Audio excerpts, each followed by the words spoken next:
Em entrevista coletiva, o secretário executivo do Ministério da Saúde relatou que o ministro Marcelo Queiroga teve que permanecer nos Estados Unidos após testar positivo para a Covid. Pelos mesmos motivos sanitários, toda a comitiva do presidente Jair Bolsonaro deverá permanecer em isolamento por 5 dias contados a partir do último contato, quando serão testados.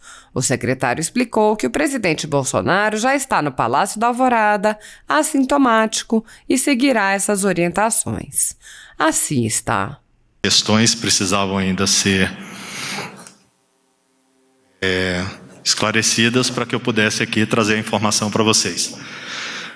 Bom, como foi divulgado numa nota publicada ontem pela SECOM, o ministro da Saúde, Marcelo Queiroga, foi diagnosticado com o vírus da Covid-19 e permaneceu nos Estados Unidos em razão dos normativos de segurança sanitária daquele país. Em razão dessa informação, a comitiva que acompanhou o presidente da República nessa visita à Organização das Nações Unidas também foi toda orientada a permanecer seguindo o Guia de Vigilância Epidemiológica, publicado desde abril deste ano.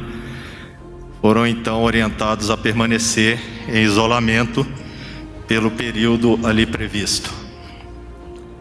Cabe salientar que toda a comitiva que veio para o país, que retornou ao país, encontra-se assintomática e, de acordo então com esse guia, essas pessoas permanecerão em isolamento e no 5º dia útil, como foram apenas contactantes, ou seja, pessoas que entraram em contato com o ministro Marcelo Queiroga, no 5º dia útil, no 5º dia após o último contato com a autoridade, serão submetidos a um novo teste de PCR, RT-PCR.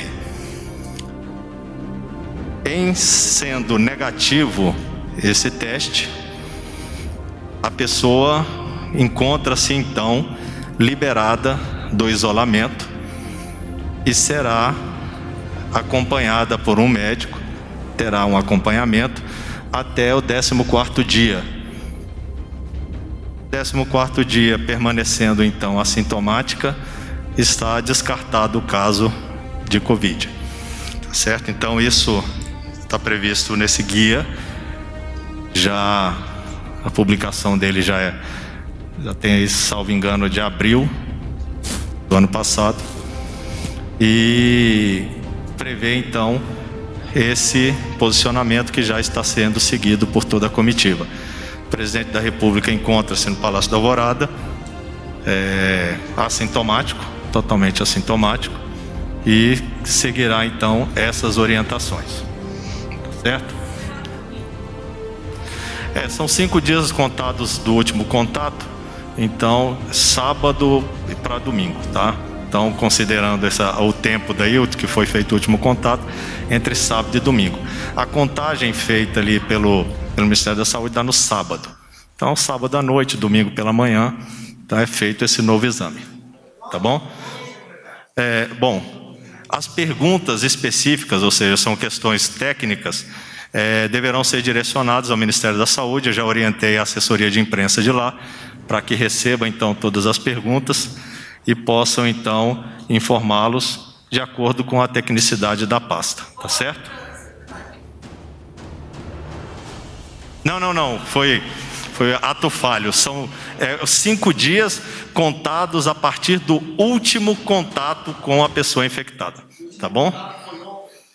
O último contato foi ontem, tá bom?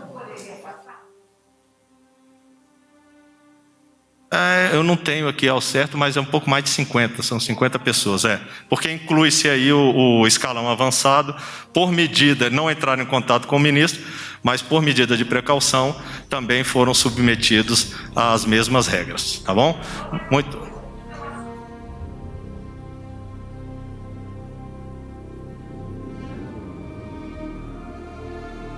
Não, esses procedimentos certamente já foram adotados, né? As próprias comitivas dos outros chefes já sabem disso. O que nós respondemos aqui são pelos procedimentos adotados no nosso país, sobre os quais nós temos aí o dever de obedecer, tá bom? Muito obrigado a todos, uma boa tarde. Depois do 5º dia sendo feito o teste, é liberado do isolamento. A regra lá é bem clara, é liberado do isolamento, mas permanece com acompanhamento médico para caso haja algum sintoma que venha a surgir, tá bom? Agradecemos. Obrigado, e o Ministério da Saúde então já está apto a receber as perguntas técnicas a respeito disso. Agradecemos a presença de todos e está encerrado este pronunciamento. Muito bem. Senhor Ministro Wagner Rosário, Excelência, seja muito bem-vindo aqui nessa CPI. Eu vou passar de forma muito direta, porque os 15 minutos vai ser o meu limite aqui, né? Eu sei que não vai ter tolerância, então vamos lá. Qual o montante de recursos federais enviados pelo governo federal a estados e municípios para o enfrentamento da pandemia? O valor global, o senhor tem esse número? Em torno de 120 bilhões de reais. 120 bilhões de reais. Bilhões de reais. Segundo documentos enviados a esta CPI pela CGU, acerca das pessoas físicas que foram alvo de operações especiais em parceria com a Polícia Federal e o Ministério Público Federal, 129 eram agentes públicos e 51 pessoas jurídicas de natureza pública. Eu pergunto, nessas investigações, o senhor pode nos dizer se houve comprovadamente malversação de recurso público federal repassado para estados e municípios no contexto da pandemia? Sim, houve prejuízos ao erário, né? Houve malversação de recursos públicos. O valor total investigado em todas as 71 operações que nós fizemos, ele somou 4,2 bilhões de reais, o valor verificado. Nós temos hoje um prejuízo... Só, ministro, quantas operações? Não, peraí. 71 operações. 71 operações, 4, um total de 4,2 bilhões de reais de recursos envolvidos. 4,2 bilhões de reais. 4,2 bi. Prejuízo potencial de 250 milhões, prejuízo efetivo e já mensurado, 56,4 milhões. O senhor poderia declinar em quantos estados e municípios tiveram operações? Senador, eu não tenho esses dados aqui, mas foram praticamente em todos os estados da federação. O que me chamou muita atenção foi o Pará. O Pará, senador Exalci, é o campeão do montante envolvido com 1,6 bilhão de reais. Eu pergunto ao senhor, que crimes potencialmente foram cometidos que a operação da CGU conseguiu identificar lá no Pará? Senador, os dados lá estão em segredo, eu vou procurar passar dados em gerais que nós verificamos nesses trabalhos. Nós verificamos direcionamento de licitação, acerto prévio entre licitantes, sobrepreço e superfaturamento, empresas fantasmas vendendo produtos de saúde, inexecução contratual, ou seja, empresas contratadas que não entregavam o que foi contratado, empresas sem capacidade técnica operacional, irregularidades nos pagamentos dos contratos e adulteração de documentos. Isso, Wagner, está incluído aí o DF também, são essas mesmas situações? Aqui engloba no geral, senador. Engloba no geral. No DF teve também, porque o Tribunal de Contas levantou essas mesmas colocações que Vossa Excelência fez. A CGU investigou a compra com dispensa de licitação de 300 ventiladores pulmonares no valor correspondente, senador Marcos Rogério, a 48,7 milhões de reais num contrato firmado pelo Consórcio Nordeste com a empresa Hempcare Pharma Representações, empresa que comercializa produtos à base de maconha e sem nenhuma experiência em importação de itens hospitalares. Material este que até hoje não foi entregue e o recurso não foi recuperado. Desde o início dessa CPI, eu insisto para que a gente possa trazer aqui os responsáveis pelo Consórcio Nordeste, por essa empresa que deu o calote da maconha, e essa CPI simplesmente vira as costas para essa demanda, que é uma demanda hoje da sociedade, querer saber isso. Mas quem não tem cão, caça com gato. Já que não deixaram a gente trazer o consórcio do Nordeste aqui, eu queria, de uma forma superficial, porque eu sei que o senhor não vai ter como se aprofundar, quem sabe numa reconvocação do senhor aqui, e eu acho que muitos colegas não vão ter a sorte minha de falar hoje, a oportunidade, por isso que eu vou sugerir, presidente, uma reconvocação do ministro.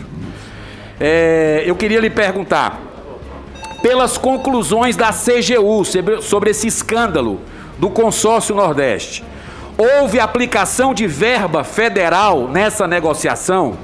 A realização antecipada do vultuoso pagamento por conta do Consórcio Nordeste, sem sequer tivesse sido emitida nota fiscal no primeiro momento. Isso viola as leis, a lei de licitações, e descumpre o termo de referência e projeto básico referente à dispensa de licitação, senhor ministro? Bem, eu vou procurar passar aqui os dados pela informação que tive até contato antes de vir para cá com o relator do caso no STJ, e o processo está em segredo de justiça. Então, os que eu tenho para informar, existiam sim verbas federais no trabalho realizado, e isso que chama a responsabilidade da CGU para atuação. Houve um pagamento antecipado antes da vigência da Lei 14.065, mas todas as compras foram realizadas pelo governo da Bahia e eles tinham uma lei própria que autorizava esse pagamento antecipado. Nós não tínhamos uma lei federal, mas eles se utilizaram de uma lei estadual. Esses são os únicos fatos que eu posso colocar aqui, sem entrar no sigilo do trabalho. Muito importante essa informação, porque houve uma dúvida muito grande no começo dessa CPI de que não existia verba federal. Está aí. E um dos requerimentos assinados por mim e mais 44 senadores da República, que deu origem a essa CPI e que é ignorado desde a primeira sessão, é que a gente possa fazer o nosso trabalho investigando corrupção onde quer que ela esteja. Seja governo federal, seja estados e municípios. Mas essa parte de estados e municípios, aí é um silêncio aqui dentro. Mas quem sabe numa reconvocação a gente possa se aprofundar mais.